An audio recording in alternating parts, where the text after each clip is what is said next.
Imagine someone offers to sell you a house. The asking price is $500,000. Would you immediately buy it? Probably not. You'd want to know what is the house actually worth first. Stocks work the same way. The stock market gives you a price every second, but price and value are not the same things. The goal of investing is simple: buy a dollar for 50 cents. To do that, we need to estimate what his business is actually worth. That's called intrinsic value. And one of the most popular ways to estimate intrinsic value is called discounted cash flow, or DCF. DCF answered one simple question: how much are all of the company's future cash flow worth today? Now let's break it down step by step. To calculate DCF, we need 5 things.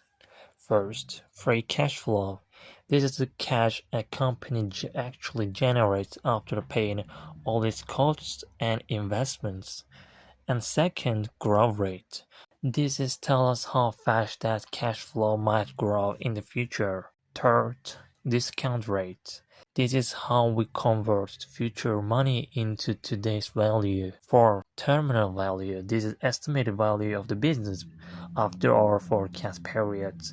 5. Shares outstanding.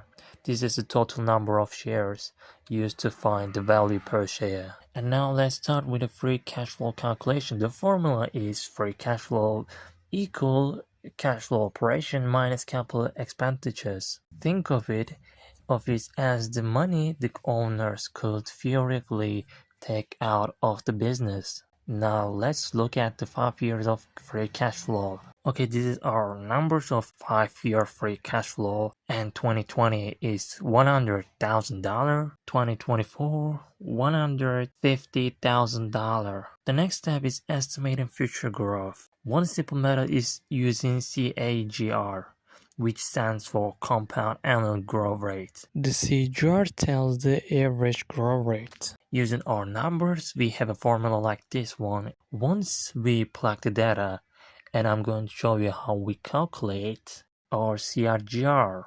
In other words, free cash flow grew around 10.67% per year. Now project future cash flow using that growth rate. But there's a problem. Money received in the future is worth less than money received today. If I offer you $100 now or $100 10 years from now, you choose the money today. That's why we use a discount rate.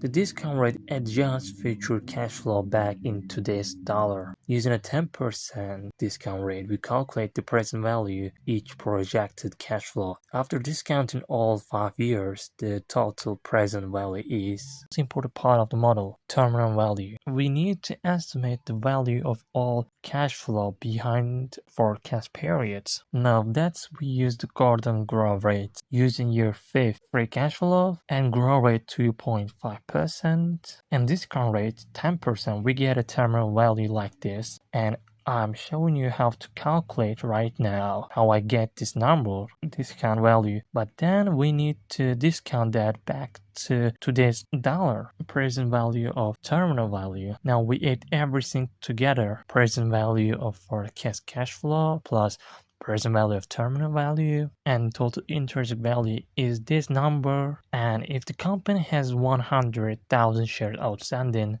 intrinsic value per share $28.74. Now we compare that value to the market price. If the stock trades at $20, it might be undervalued. If it trades at $40, it might be overvalued. And that's where margin of safety comes in.